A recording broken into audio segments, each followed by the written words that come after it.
Hello friends, today in this video I will talk about that how can you dream in English language. If you are interested to learn English language, if you are non-native and you are learning English language, then even you can dream in English language. But there are some reasons how can you dream in English language.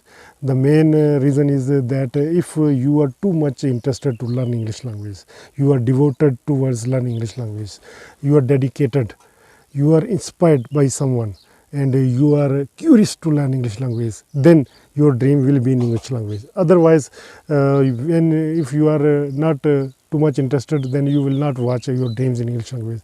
I have experienced, I'm watching dreams in English language. Sometimes I'm talking with some person in English language, and when I awake, I still remember those dreams. So the main reason is that I'm interested to learn English language. I'm interested to speak English language. And if you are interested to speak English language, you want to dream in English language, you can dream in English language. But the main thing is that you should be interested more towards learning English language. Then one day you will dream in English language. And when you will start dreaming in English language, then it's okay that right now you are able to speak English language. Hope you find this video useful. In next video I will talk about some other topics. Till then, love me, and before leaving, please subscribe to this channel so that you never miss our other videos. Thank you.